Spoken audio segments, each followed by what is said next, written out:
assim será. Assim é aquele que para si ajunta tesouros e não é rico para com Deus. Evangelho de Lucas, capítulo 12, versículo 21. Guardarás inúmeros títulos de posse sobre as utilidades terrestres, mas, se não fores senhor de tua própria alma, todo o teu patrimônio não passará de simples introdução à loucura. Pensemos ganhar na Mega Sena acumulada. Parece que está mais de 40 milhões de reais. O que podemos comprar com isso? Quantas posses podemos ter de um minuto para outro? Isso muda a circunstância externa. O que podemos comprar, aonde moramos, o que vestimos, os passeios que realizamos, o que comemos. Mas a circunstância interna, a realidade interna, o que é realmente real e não ilusório, não muda absolutamente nada. Porque com Mega Sena acumulada, sem Mega Sena acumulada, estamos escravos dos nossos pecados, escravos da nossa ignorância, das nossas imperfeições morais. A segunda parte, Emmanuel nos faz pensar a respeito da alegria juvenil acompanhada de enorme ignorância. Multiplicarás em torno dos teus pés maravilhosos jardins da alegria juvenil. Quem não gosta? 20 e poucos anos, não é? Beleza, força. Entretanto, se não adquirires o conhecimento superior para o roteiro de amanhã, a tua mocidade será véspera ruidosa da verdadeira velhice. Vejam que interessante o comentário do Espírito Emmanuel, através da psicografia de Chico Xavier, nesse capítulo 120, assim será, no livro Fonte Viva, isolando este versículo que estamos estudando. Assim é aquele que para si ajunta tesouros e não é rico para com Deus. A questão da velhice. Então existe a verdadeira velhice e uma que não é a verdadeira velhice. Uma velhice que não é velhice. No terceiro parágrafo, Emmanuel nos fala a respeito da consciência pesada. Quantas pessoas podem conquistar riquezas, tesouros, propriedades, títulos? No entanto, de um modo que sempre a sua consciência vai estar pesada. E no seguinte, ele nos fala daquelas pessoas que apresentam a felicidade de fachada, tudo adornado. Vejam que corpo sarado, que roupa bonita, que carro maravilhoso, que apartamento lindo, que família exemplar, tudo fachada. Quando você entra lá na intimidade, a origem é do roubo, a briga é uma apresentação social, convívio familiar, é um conflito enorme entre os pais, os filhos, os cônjuges, entre o condomínio, é tudo uma confusão. Só que a aparência para a vida social é tudo bonitinho, arrumado, enfeitadinho, tudo feliz, sorrindo. Então, né? Ele fala da felicidade de fachada. E por fim, nos fala do crescimento horizontal. Crescerás horizontalmente, aquele que é rico para si e não é rico para com Deus. Crescerás horizontalmente. O que é crescer horizontalmente? O que é a linha do horizonte? É paralelo à Terra. Paralelo à Terra.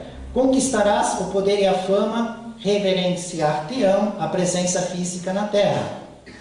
Mas, se não trouxeres contigo os valores do bem, ombrearás os infelizes, em marcha imprevidente para as ruínas do desencanto.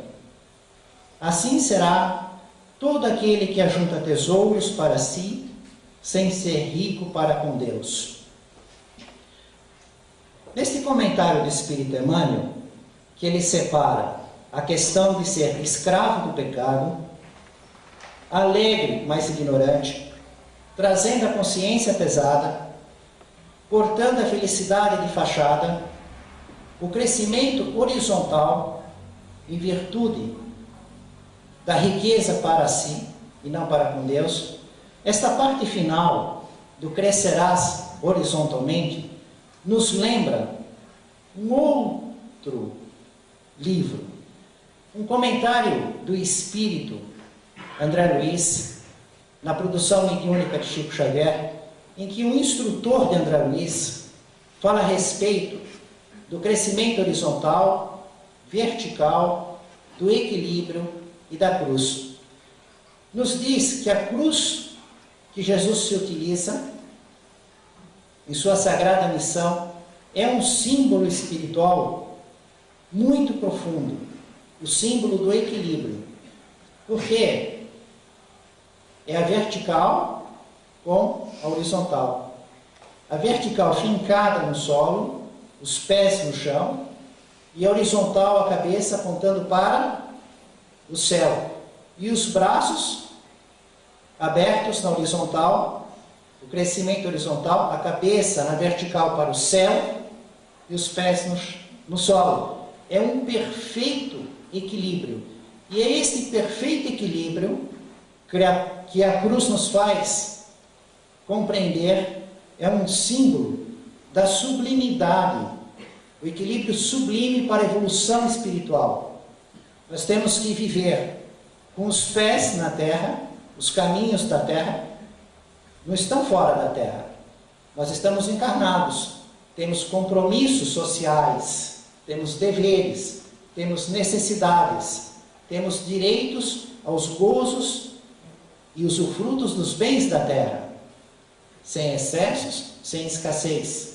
Até no Livro dos Espíritos, uma parte das questões fala a respeito dos prazeres dos bens da terra. Os Espíritos dizem: se Deus não tivesse colocado prazer, vocês não fariam a parte que lhes cabe. Então, é permitido, é saudável. O problema é, enquanto você domina esse cavalo, ele é útil. Mas se o cavalo te domina, se o prazer é que te domina, e aí você perde a faixa do consenso entre o excesso e a escassez, é perigoso. Porque o cavalo irracional te leva para a ruína, para a desgraça. Então é permitido e até um dever desfrutá-lo, tendo que entender a faixa entre o excesso e a escassez, segundo o Livro dos Espíritos. E Emmanuel nos termina esse comentário falando do equilíbrio e nos lembramos do equilíbrio sublime, a cruz. De onde Emmanuel tira esse versículo, Evangelho de Lucas? Vamos ver o momento todo. Onde foram as folhas da palestra? Não abri as folhas da palestra. A palestra está aqui. Eu já comecei a palestra, tá? E a palestra está aqui, ó, na folha. Né? Vamos estudar o momento do Evangelho, a circunstância em que Jesus traz esse ensinamento. Bens externos. Parábola do avarento. Evangelho de Lucas, capítulo 12, versículos 13 a 21. Jesus, com seus ensinos, depois das curas, deixando todas as pessoas atônitas, encantadas, perplexas, falando da vida no mundo espiritual, e alguém no meio da multidão. Vejam se não é coisa de louco. Olha só o insensato. Ele pega e diz assim: mestre, dize a meu irmão que reparta comigo a herança. Vê se tem cabimento. Jesus explicando a vida no mundo espiritual, a vida futura, o caminho de Deus, trazendo consolo e esperança. E aí, uma pessoa na multidão coloca um assunto particular, não de interesse geral. a questão da divisão da herança. Jesus lhe responde: homem, quem me constituiu juiz ou mediador para fazer as vossas partilhas? E depois lhe disse: olhai e acautelai-vos contra toda avareza, porque a vida do homem não depende da abundância dos bens que possui. A questão da partilha. Segundo os estudos de John Drane, na enciclopédia da Bíblia, na vida na época de Jesus, as mulheres não participavam da herança, a menos que não tivessem filhos homens. Então, se tivessem homens e mulheres, dividia entre os homens. Se não tivessem homens, a herança ficava com as mulheres. Entre os homens, não era dividido em partes iguais. Se tivessem 2 homens, tinha que dividir em 3 partes.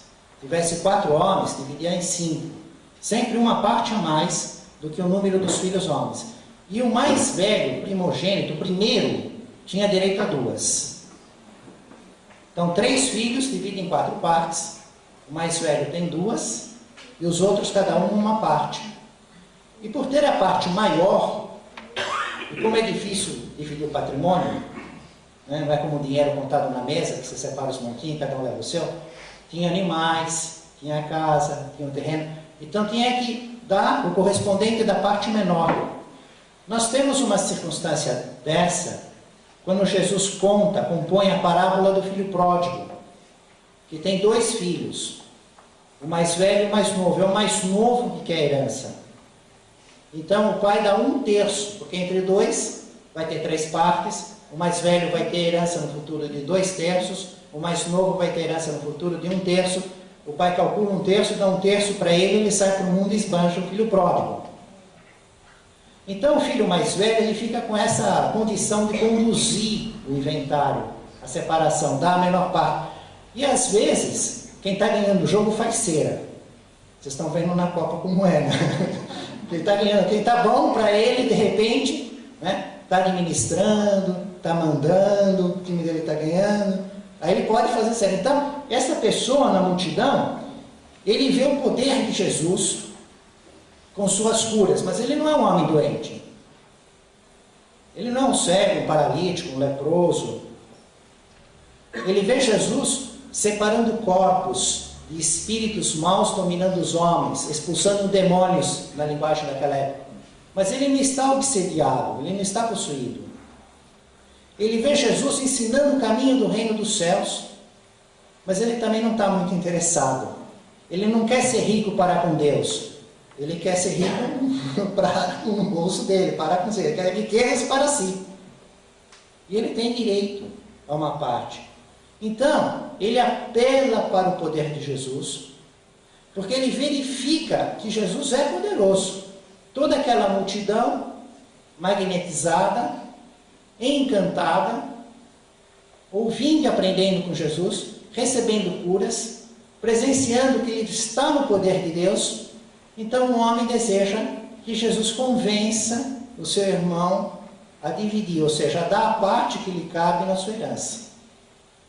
Completamente fora do bom senso, porque o nosso verdadeiro interesse, a abundância da nossa vida, não está nos bens externos que possuímos, na abundância dos bens externos, no dinheiro, no título, na autoridade, na propriedade, nos amigos poderosos, porque nós somos espíritos, seres inteligentes, estamos inseridos num processo evolutivo, temos um corpo espiritual, perispírito, que possui todo o nosso passado até o nosso presente materializado. Ele é uma matéria. E o nosso roteiro evolutivo, que estamos sendo criados para aperfeiçoar o nosso destino, ele é obrigatório. Não tem como dizer assim para Deus: olha, eu não quero evoluir, não quero ser perfeito, não, eu estou bem na Terra, quero que eternamente viver na Terra. A Terra não vai ser eterna. Como a academia nos mostra, o berçário de estrelas e o buraco negro é uma eterna sucessão de mundos materiais. Nós somos eternos, sem fim. como espíritos. A terra não.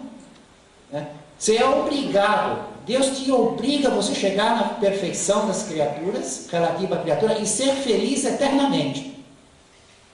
Agora, o que Ele te permite escolher é o seguinte: você pode fazer isso ficar muito demorado e com muito sofrimento,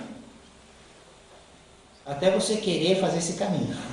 Pode levar vidas, mundos, milênios, indefinido, quanto você quiser. Ou você pode fazer o mais rápido possível. É como um aluno, um estudante que vai ter que se formar, mas ele pode escolher se vai fazer todos os anos, sem repetência, passando a cada ano, até estar formado, ou se ele vai repetir 1000 vezes o primeiro ano, 100.000 vezes o segundo, e vai passar por várias escolas, ser expulso, e dentro desse contexto. Mas o destino não tem escolha. Não temos escolha para o nosso destino. Somos obrigados um dia a sermos felizes. E de uma maneira que nem podemos compreender. Então Deus não perguntou se queríamos ser criados como princípio inteligente. Nos criou, mas nos condicionou, nos garantiu uma felicidade que nem podemos imaginar. Então, o que depende na vida de cada um é o seu roteiro de evolução como espírito, não das propriedades externas. Essas coisas externas, a saúde, a beleza, o dinheiro, os imóveis, aquilo está adequado ao exercício de evolução espiritual, nada mais. Nada é nosso, tudo pertence a Deus. Então, se ganhar na Mega Sena, simplesmente ele está te pondo num gênero de prova dificílimo. Observamos que os espíritos são muito mais reprovados, acabam tendo muito mais infelicidades. Quem está com o poder, quem está com a fama, quem está com o dinheiro, do que aqueles que não estão e têm o básico.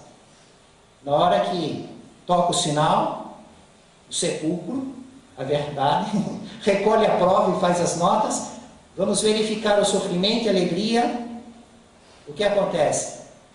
Para a nossa faixa evolutiva, é muito mais difícil tirar nota boa e ser aprovado na beleza, na riqueza, no poder. E não precisa ler o livro Céu e Inferno, não precisa observar reunião mediúnica para saber isso. Nós vemos isso continuamente. Ao nosso lado, a notícia que a imprensa nos mostra, isso é mais evidente do que o sol. Não é assim? Então o que depende do homem não é na abundância dos bens externos que o rodeiam. O que vai fazer o roteiro evolutivo dele, quanto tempo você vai viver, se vai ter saúde ou doença, como é que vai ser a morte, o que vai acontecer até a próxima vida, como vai ser a próxima reencarnação, se vai ser nesse planeta ou no outro. O que depende do destino do homem, da sua vivência, não são os bens externos, são os valores internos. A outra questão é a avareza. Emmanuel nos traz um comentário dizendo assim: fujamos a retenção de qualquer possibilidade sem espírito de serviço. Qualquer. Porque quando falamos no avarento, Jesus faz a advertência para não ser avarento: acautelai-vos contra toda avareza. É isso que ele fala. Temos que ter cautela. O primeiro pensamento é realmente dinheiro. Aquele homem tem tanto dinheiro, a mão fechada. Assim. Depois começamos a pensar, não é só dinheiro, o automóvel, a casa, a mansão, os empregados, os filhos, né? Ainda assim. Mas tem mais, é tudo, é contra qualquer coisa. Inclusive o tempo. Nós podemos ter tempo e ser avarento do tempo. Querer usar o tempo inteiro só para os nossos interesses. Podemos ter saúde e ser avarento da saúde que temos. Usa toda a sua saúde, toda a sua força física só para os seus prazeres, para a sua satisfação. O conhecimento. Pode ter uma sabedoria enorme, mas querer só para si. Não refletir a luz. Vejamos em exemplos práticos, não da nossa faixa, em questão de didática, vamos estudar extremos. Vamos pensar em Allan Kardec. Um espírito de escola adiantado, foi convidado pelo governador espiritual do planeta, Jesus, encarnou com uma missão. Aí ele está lá, ouve falar que as pessoas se comunicavam, mexiam objetos, os objetos davam resposta, ele diz, não, mas isso daí é conversa para boi dormir, nesses termos, do jeito dele naquela época. Como é que um objeto pode ter inteligência? Pode ter emoção para responder algo? Movimento, sim. Nós vemos movimento hoje até com controle remoto, né? Liga a televisão, desliga. Matéria invisível. Ele já tinha condição de compreender isso quando não existia matéria radiante. Mas inteligência e sentimento? Aí um dia ele é dado a observar um trabalho. E ele começa, faz uma pergunta e o espírito pela médium faz a resposta certa. Aí o que ele faz? Faz uma pergunta em outro idioma, porque ele falava 5. Ele estava na França, ele perguntou em alemão, depois em inglês, depois em espanhol. Mas a médium só sabia o francês, era uma menina, 14 anos, a outra irmã tinha 16. Responderam certo. Em outro idioma foi feita a pergunta, aí ele disse, agora peraí, eu não vou fazer pergunta falada, eu vou pensar a pergunta. Ele fazia a pergunta em pensamento, a resposta deu certo. Pensando em outro idioma, a resposta deu certo. Claro, estou diante de algo novo. Vou pesquisar, começou a preparar um conjunto de perguntas, uma circunstância especial de pesquisa, sem aquelas perguntas com quem eu vou casar, quem vai ganhar a Copa, quem vai passar nas oitavas de final, quem vai ser eleito, nada disso. Perguntas sagradas. Que é Deus? Vivemos uma vez só, ou muitas vezes? Tem vida em outro planeta? Por que uns veem espíritos e outros não? Nesse contexto. E aí depois, com todo um conjunto de conhecimentos, o suficiente de um livro, foi convidado a organizar e fazer um trabalho para trazer uma quantidade enorme de conhecimentos para aquelas pessoas que não têm capacidade ainda, compreensão espiritual de fazer a pesquisa. Porque o contato dos homens com os espíritos sempre esteve na humanidade. A Bíblia é um depósito enorme. Desde Moisés ele está falando com o espírito.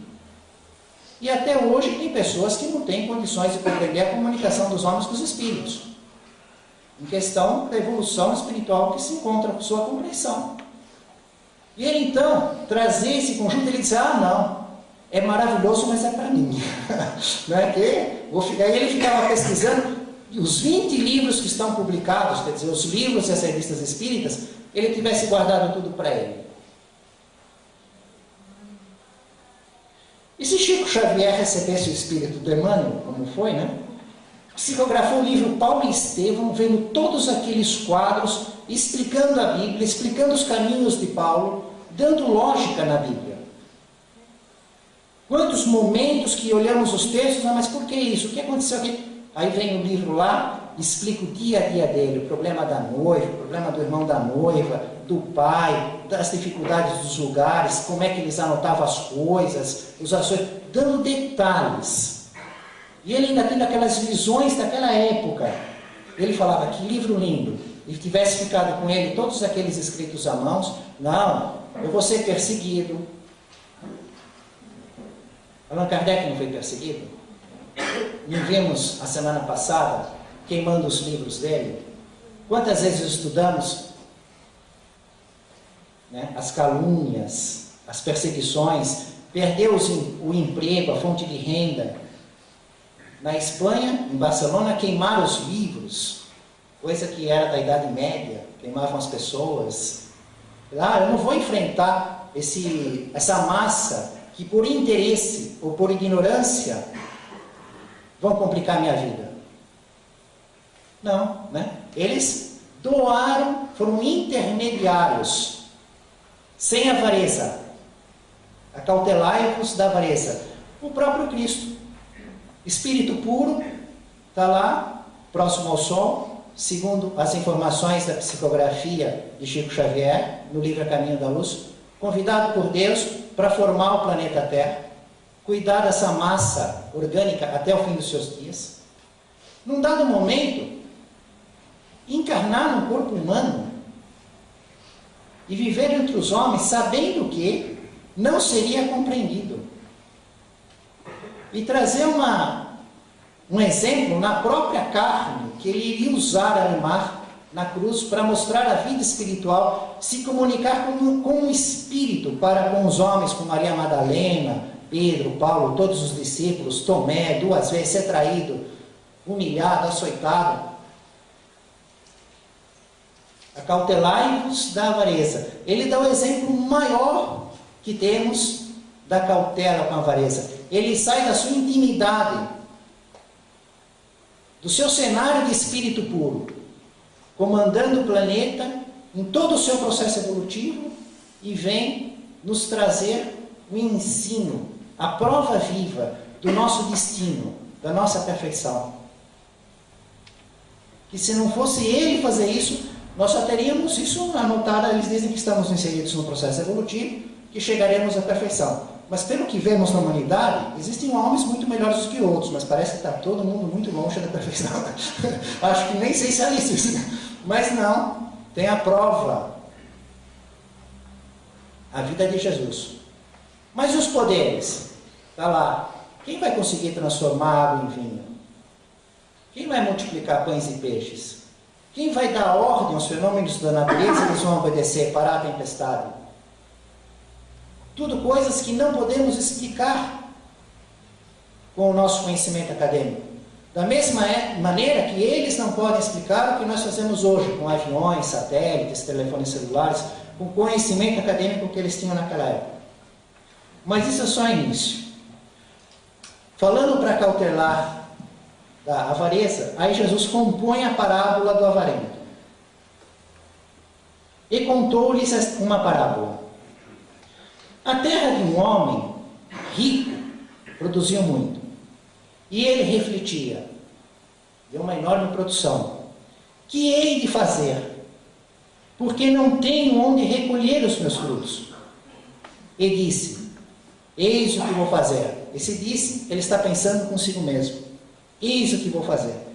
Vou demolir os meus celeiros e construirei outros maiores, onde guardarei toda a colheita e os meus bens. E direi à minha alma, minha alma tem muitos bens em depósito. Para muitos anos, repousa, come, bebe, regala-te. Mas Deus lhe disse, insensato, louco, nesta mesma noite ser-te-á reclamada a alma. E as coisas que acumulaste, para quem serão? Assim é o que entesoura para si mesmo e não é rico para com Deus. A primeira reflexão que temos que fazer é levar esse texto, essa realidade, essa parábola, para a época de Jesus. Porque ela já é forte na nossa época, mas ela é muito mais forte naquela época. Porque hoje, quando uma pessoa pensa assim, numa enorme produção, numa safra, ela encontra problema de transporte. Nós conhecemos bem essa realidade aqui na Piaçaguera, os caminhões. O problema da questão do lucro, do investimento, da comercialização é assim, né?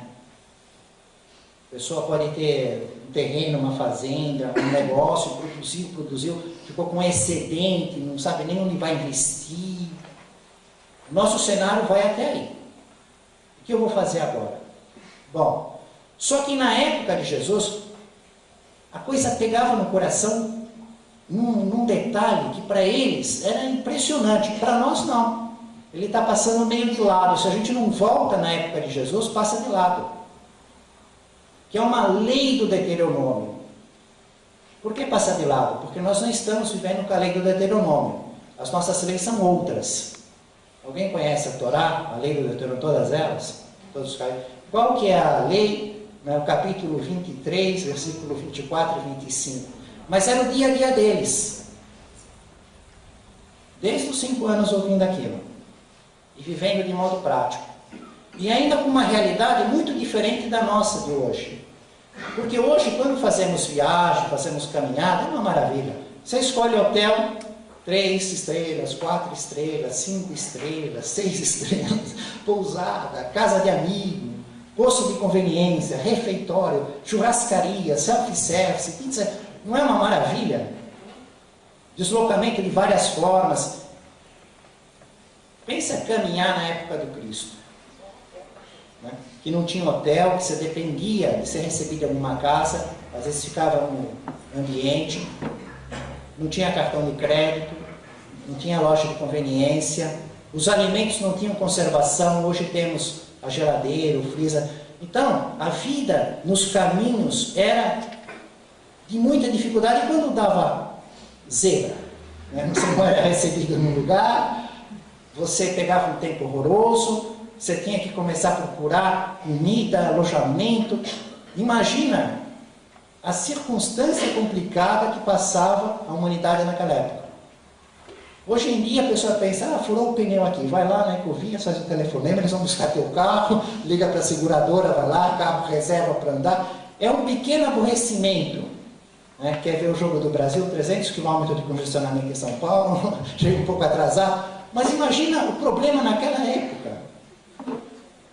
Então eles tinham uma lei no Deuteronômio, que você de repente, para você não morrer de fome, ou por falta de qualquer condição, não é que você era um mendigo miserável, não tinha nem dinheiro, às vezes você tinha dinheiro, alguma moedinha, mas não tinha quem vendesse. Quando entrares na vinha do teu próximo, em propriedade alheia, poderás comer livremente quantas uvas quiseres, mas não as levará contigo em tua cesta. Quando entrares na seara do trigo do teu próximo, poderás colher espigas de trigo com a mão, mas não usarás a foice. Hoje, em hipótese nenhuma, a lei humana dá direito às pessoas entrarem na sua propriedade e pegarem aquilo.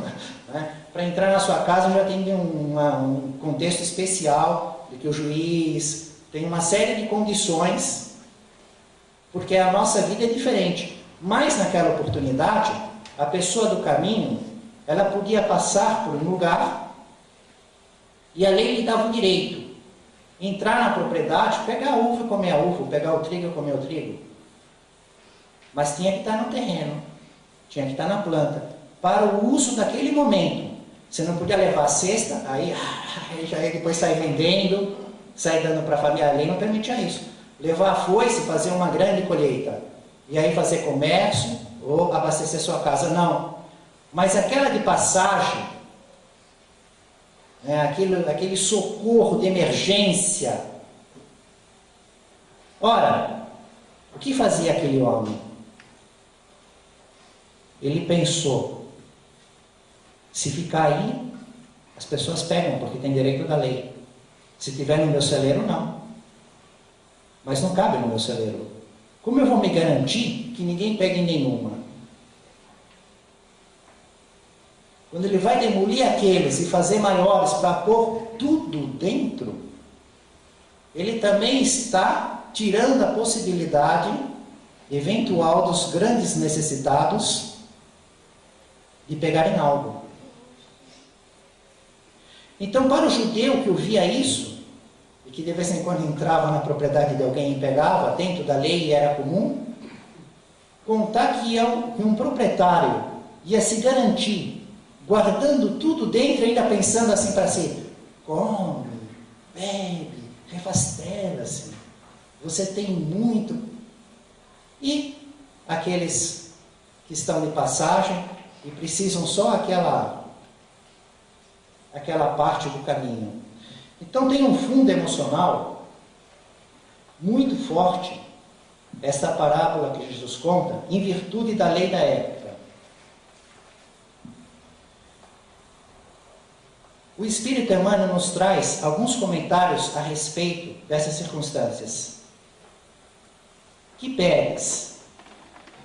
O ambicioso, o arbitrário, o vaidoso, o invejoso, o ocioso, o tolo, o revoltado, o impaciente, são tudo pessoas que existem na vida.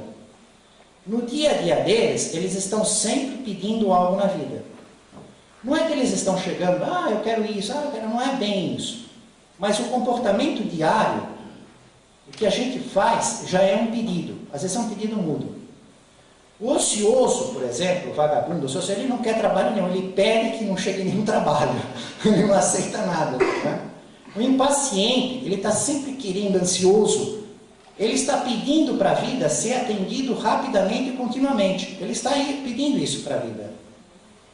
O arbitrário, no fundo, ele está querendo da vida que os seus caprichos sejam atendidos prontamente, instantaneamente. Os ambiciosos, ele está pedindo para a vida que os bens que seriam de toda a humanidade, ele quer mais para ele, mais para ele, mais e mais e mais e mais, indiferente aos outros. E Emmanuel nos faz pensar: o que você pede da vida? Essa é uma lição de casa nossa. O que pedimos nós, o que estamos pedindo nós da nossa vida? Não é na prece a gente pede bonitinho. Não é? Louvar, pedir, agradecer. Às vezes também é na prece. Mas o nosso comportamento, que tipo de pedido é da vida? E traz a advertência: cuidado, não te esqueça de que talvez nesta noite mesmo, 27 de junho de 2014, o Senhor poderá pedir a tua alma. Qual é a garantia que a nossa alma não vai ser pedida hoje? Se Deus pedir a alma, nós temos como dizer: não quero, depois, eu quero ver depois de 14 de julho, deixa eu ver agora. Pode ser assim? Qual a garantia? Jesus mostrou na parábola que o Senhor disse: louco, insensato, hoje mesmo peço tua alma. Porque ele não soube pedir. O que ele fez de pedido para a vida? Eu vou construir celeiros maiores e por tudo para o meu gozo. Uma outra observação de Emmanuel, ele coloca o título de Lucros: todos nós vamos morrer. Não é? Aqueles que vieram aqui sem saber isso. Esperemos que demore bastante.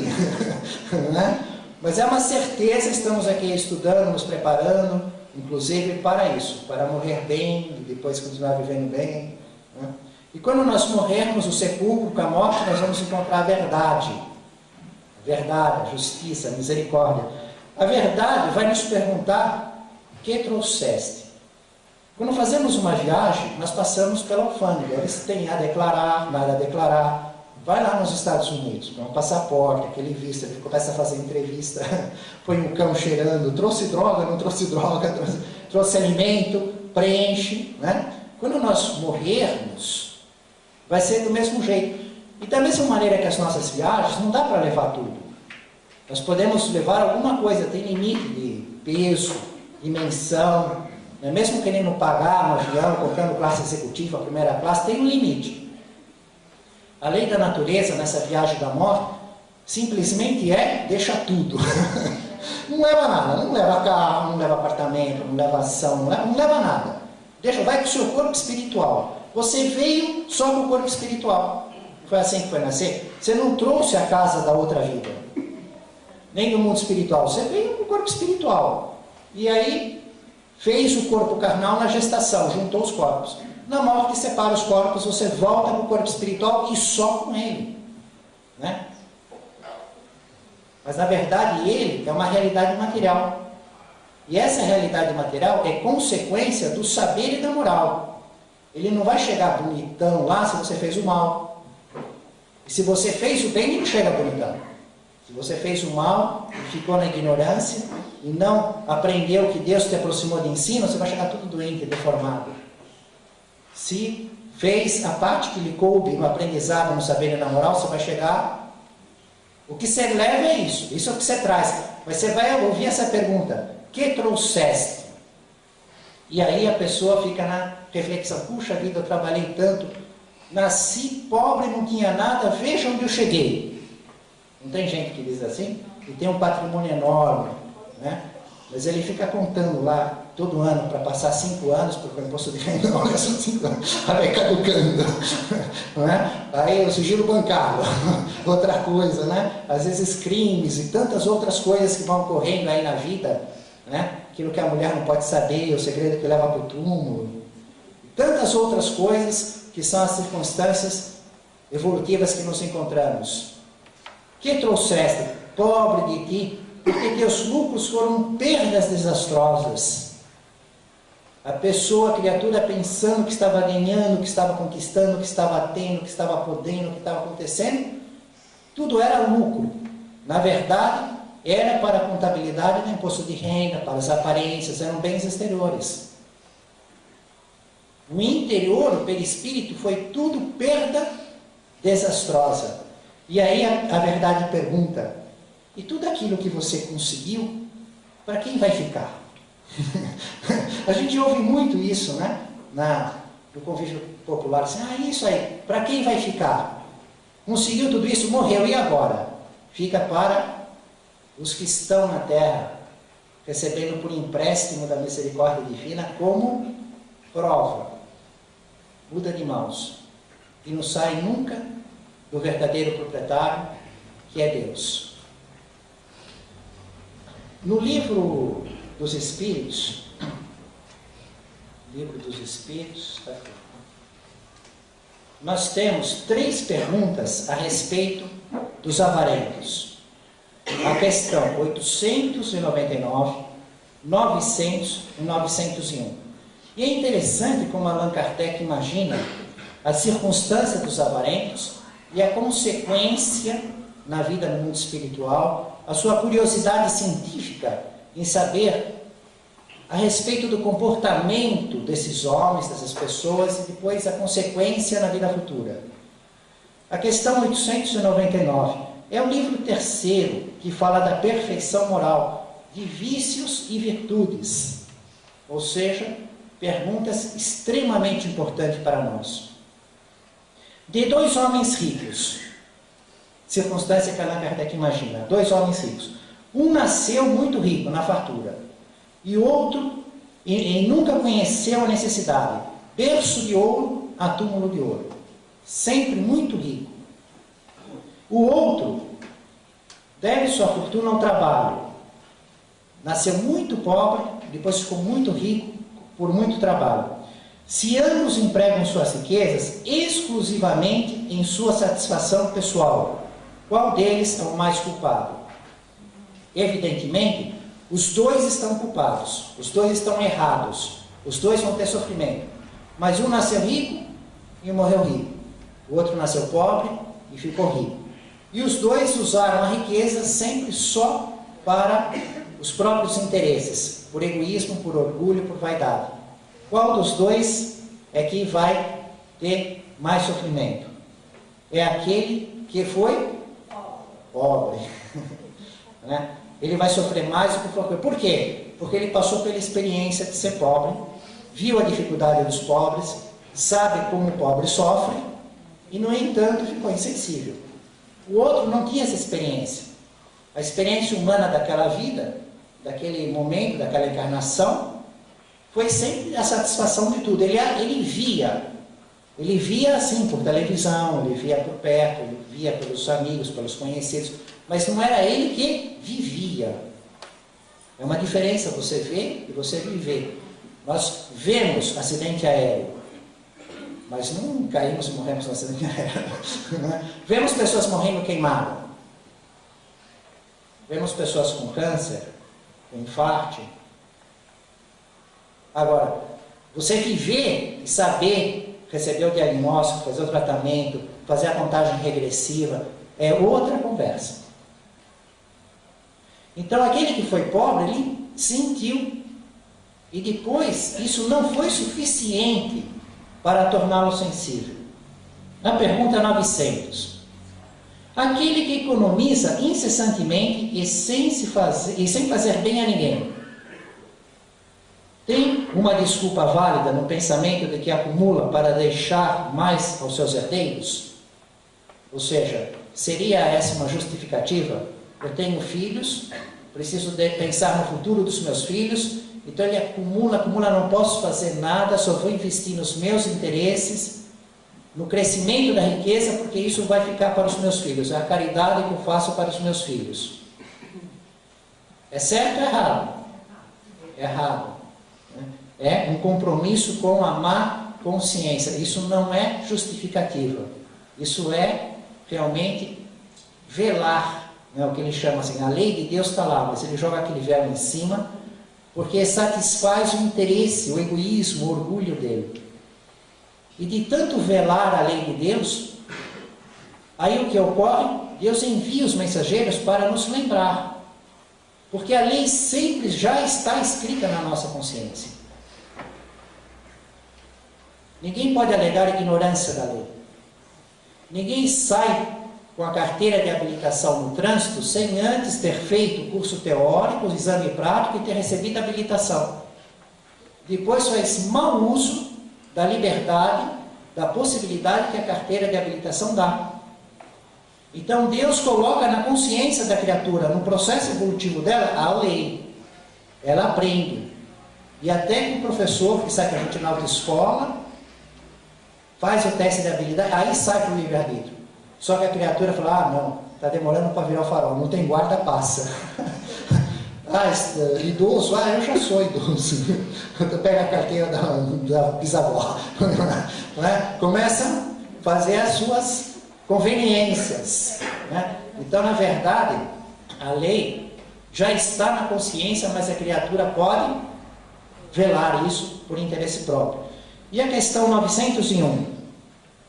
De dois avarentos, o primeiro se priva do essencial e passa necessidades até morrer sobre o seu tesouro. Tem uma fortuna enorme e vive bem na miséria. O segundo só é avarento para com os outros. Para consigo mesmo ele é pródigo. Para ele é primeira classe, Rolls Royce, tudo quanto é show, roupa de grife, restaurante, tudo, casas, mansões. Para os outros ele não faz absolutamente nada, só para os interesses próprios. Satisfação de si. Qual dos dois é mais culpado? Quem que vai sofrer mais? Ou vão sofrer igualmente? Aquele que se sacrificou vai sofrer menos, porque já pagou antecipadamente. Ele já fica sofrendo na vida. Então ele fica lá, definhando, comendo mal, não passeando, não fazendo, ele vai sofrendo. Depois ele vê essa besteira que vê, para que eu fiz toda essa besteira? Uma parte você já quitou. De qualquer maneira, é um grande sofrimento para os dois. Mas o outro, que foi egoísta para com todos e para si esbanjou tudo que pôde, esse tem todo o débito ainda, não tem desconto. Não tem nenhuma atenuante. Porque para ele foi ainda malandro. O primeiro, ele foi meio que, o erro na inocência, é o culposo. O segundo é um doloso. Ele foi culpado, ele errou para os outros, mas ele errou para ele também dançou. Ele sofreu barbaridade naquela ilusão. Depois veio a desilusão. Então, esse erro foi culposo, é uma pena menor. O outro é doloso. O outro, não, é para mim tudo, para os outros nada. Vamos agora viajar no tempo para casos reais da Revista Espírita, de Allan Kardec. 2 casos, entre as centenas de casos que Allan Kardec estuda, que fala a respeito de avarento. Um deles ocorreu no mês de janeiro de 1869. Foi um fato, Revista Espírita, janeiro de 1869. O fato ocorreu 19 de novembro de 1868. E saiu publicado nos jornais A Pequena Imprensa e o outro Detroit. Detroit. Lá francês para mim é complicado. O que acontecia? O avarento da Rua do Forno. Ele morava numa miserável água furtada, quer dizer, um lugar assim, dos mais de penúria, de miséria que tinha naquela região. E ele vivia pobremente, já tinha uma certa idade, vivia sozinho, não recebia nenhuma visita, já não estava mais com família, nada, fazia sua própria comida, saía catando por aí sua própria comida, comia muito pouco, era uma vida de um anacoreta, vestido com roupa sórdida, dormia naquela enxerga ainda mais sórdida. Ele não tem nem palavras para descrever aqui o estado da miséria. De magreza extrema, parecia uma pessoa consumida de privações. E todo mundo julgava aquela pessoa vítima da mais profunda pobreza. Olhava aquilo e ficava impressionado de ver como é que uma pessoa podia ter tanta miséria, tanta pobreza. Aí ocorre que, passado um tempo, ele sumiu, ninguém mais via ele para lá, para cá. E passado mais tempo, começou a ter um cheiro ruim no restaurante próximo daquela casa que ele morava. Tem umas escadas lá em cima, um quarto e tal. E o restaurante começou a ter um cheiro. Você imagina o cheiro na época de 1868 em Paris. Hoje é diferente, aquela cidade é um espetáculo, né? A gente fala em forno, aqui da Rua do Forno, a gente pensa naqueles doces, naqueles pães da França, já abre o apetite, né? Já é até difícil continuar aqui os nossos estudos, né? Quando começamos a pensar. E o cheiro? Hoje tem um esgoto, mas quando fazemos o passeio com os guias turísticos, eles começam a explicar a rua, como era o esgoto, como era na época de Kardec. Quando vemos aquelas desenhos e algumas fotos logo depois da época de Kardec, a gente faz assim, ó. Nossa Senhora! Né? Agora, você imagina o cheiro como era na época, e um cheiro ainda que incomodava os clientes de um restaurante vindo de algum lugar.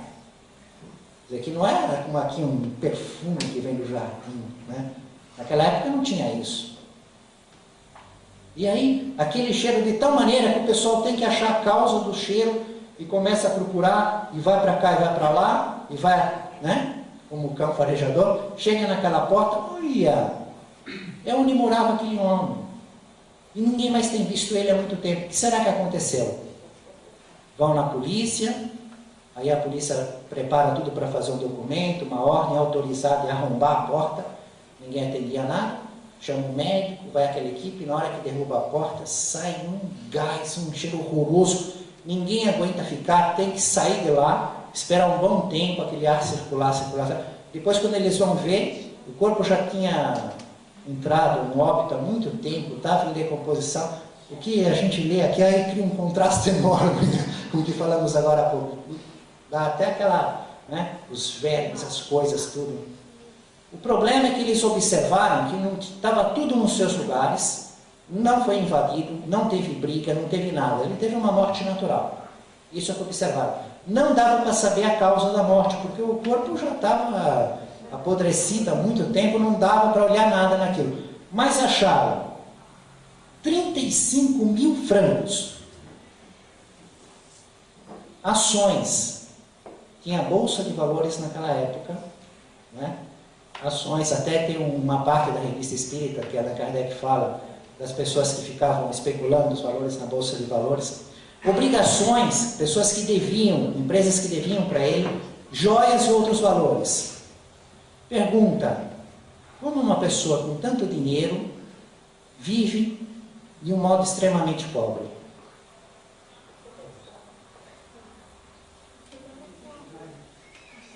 Evocação de espírito, sociedade de Paris, que o próprio espírito vinha prestar o testemunho. É o que Allan Kardec fez. É o que eles queriam saber. E o Espírito veio. E aí ele diz, vocês acham que isso tudo era uma riqueza? E era mesmo. É realmente uma grande riqueza. Mas vocês sabem de tudo. Porque vocês estão nessa reunião, vocês conhecem a vida no mundo espiritual, você sabe o sofrimento dos espíritos, você sabe as alegrias. Eu estou aqui diante de doutores nesse assunto. Aliás, eu só vim aqui prestar o testemunho porque eu sei que vocês têm compaixão e eu vim pedir preces para vocês. Eu estou sofrendo tremendamente, enormemente. E aí contou a história deles. Que numa outra vida, não essa última, uma outra vida, ele foi muito pobre. E ele lutou muito com a pobreza e maltratou sempre os pobres, perseguiu os pobres. infernizou a vida dos pobres, e foi sempre pobre. Ele morreu, e na erraticidade, pessoal, eu quero ser rico, rico que é bom, eu quero ser rico. Essa circunstância de pobre me trouxe um sofrimento enorme, porque eu não soube sofrer com resignação. Aí desejou ser rico, e veio rico, e foi rico enormemente.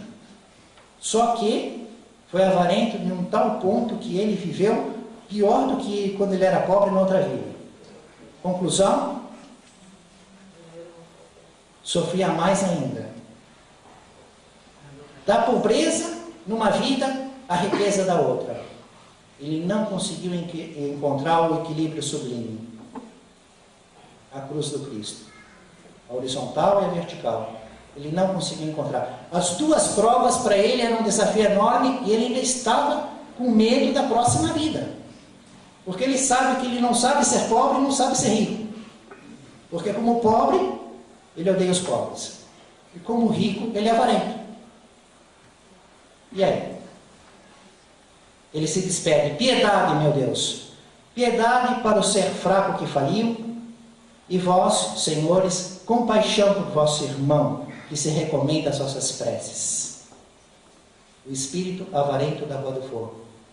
Terminando a nossa reunião hoje, eu vou fazer um conto de um conto. O conto do espírito do irmão X, que está no livro Contos e Apólogos. Veja conto. Eu faço um conto de um espírito que fez um conto, que está no livro Contos e Apólogos. Havia uma mulher que morava num prédio, num andar relativamente alto, e essa mulher tinha um desejo imenso de ter uma visão de Jesus. Estudava o Evangelho, lia as Escrituras, fazia suas orações, e vivia com esse desejo imenso. Via que isso era possível, porque na Escritura do Evangelho, ela via que aquelas pessoas viram Jesus. E ela ouvia dizer que os santos tinham visões de Jesus. E por que ela não podia ter? Então, ela vivia rezando de joelhos no seu quarto. Tinha uma janela que é do chão ao teto. E aquele terraço, olha que romântico. Falamos de Paris agora há pouco, lá tem esses prédios relativamente baixos, aquele terraço, aquelas flores, é um encanto. Ela ficava de joelhos, via aquelas estrelas, via aquele fundo azul e via aquela multidão, o povo. Passava gente pobre, gente rica, gente doente, as tricas mundanas, bolão da Copa do Mundo, passava tudo lá. Mas ela não queria se envolver com as tricas humanas. Nada de multidão. A vida dela era na família, mas a família passa, né? Chegam os bebês, daqui a pouco eles crescem, depois namoram, casam, então vão para lá. O marido, ou morre, a gente morre. Não é? É assim. Ou fica um, quem não morrer vive, o outro vai. Pode ser que fique sozinho. Era o caso dela. Mas a vida inteira dela sempre foi preocupada em ter uma visão, e todo dia ela ficava de joelhos, olhava para aquele fundo, levantava os olhos, ou de dia ou de noite, ouvia as estrelas, fazia suas preces e queria ter uma visão do Cristo. Cuidava da alimentação, fazia jejum, cuidava dos seus deveres domésticos, era humilde, não tinha apego com nenhum objeto da sua casa, com nada. Vivia reclusa, queria se afastar do mundo para merecer, por não ter vícios, por não ter fraquezas morais, por não ter contato social, merecer a visão do Cristo. E passaram-se milhares de dias. Ela foi desde o recém-casamento até a velhice, com a pele enrugada, todos os cabelos brancos, milhares de dias, milhares de preces, até que um dia ela observa naquele fundo azul um ponto estranho, que não era uma estrela, crescendo, criando um corpo, vindo e se aproximando dela, e surgiu aquela esperança enorme, e aquilo veio e tomou uma forma humana. Ela ficou mais ansiosa, veio se aproximando, se mostrou com a forma de Jesus, e ela ficou: hoje eu vou ter meu encontro com Jesus. E Jesus se aproxima, passa por ela, mas desce na rua, e fica lá no meio da multidão. E ela fica naquele estado: mas como? Eu estou há milhares de dias orando por Cristo, cuidando da minha alimentação, fazendo prece. cuidando dos meus deveres aqui na minha casa, fazendo jejum. Não, eu preciso falar com Cristo. Eu esperava uma revelação, esperava que Ele me falasse algo da vida do mundo espiritual, do meu futuro. Uma revelação celestial. Não, eu vou lá. Ela pegou, imediatamente se levantou e saiu correndo. Ela foi na rua e estava Jesus lá, a sua figura luminosa, observando a multidão passando para cá, para lá, atenta aos detalhes. Ela vai até Jesus, se ajoelha, olha para Jesus. Jesus dirige o olhar para ela e ela diz: Mestre, eu quero te servir, eu quero trabalhar para o Senhor, eu sou tua serva, me diga o que eu tenho que fazer para te servir. E Jesus diz: eu estou aqui procurando trabalhar em benefício de um recém-nascido, um espírito muito importante que vem com uma missão de divulgar o reino de Deus entre os homens. Ele é recém-nascido, mas a mãe é muito pobre, muito doente, não tem o que comer, mora muito mal. E o marido, o pai desse menino, insatisfeito com a vida, abandonou a família. Ela está desesperada. Ela não tem como cuidar dessa criança. Ela não tem para ela. Está passando fome, frio, precisa de remédios. Se você quer me servir, você auxilia ela. E aí começou a desaparecer, a mulher tentou segurar Jesus. Se foi. E ela ficou assim olhando, pensando se foi alucinação, se ela viu mesmo o que aconteceu. Daqui a pouco ela percebe uma mulher, exatamente com aquela descrição, recém-nascido no colo, com aquela roupa toda esfarrapada, mostrando uma dificuldade, uma necessidade enorme. E ela se aproxima da mulher, puxa uma conversa e já arruma um jeito de ajudar a mulher. E depois ela fica pensando nisso e passa a viver de forma diferente. Ela faz a sua prece e, em vez de ficar na sua casa, ela desce para a rua. E procura sempre algo para fazer. Um dia ela acha um terreno, ela planta umas coisas, faz um jardinzinho. Outra vez ela acha um cachorro que está machucado, que está abandonado, ela pega aquele cachorro para criar. De vez em quando acha um velho que aí leva um prato de comida.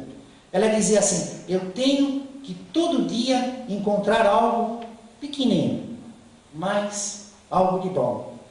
E foi fazendo assim. E muitas outras vezes, nas suas pressas, ela olhava para esse mesmo cenário que ela via esse ponto vindo e via a figura de Jesus sorrindo para ela. Família espiritual de Jesus, no caminho do reino dos céus, em nome do Mestre Jesus, louvado seja Deus.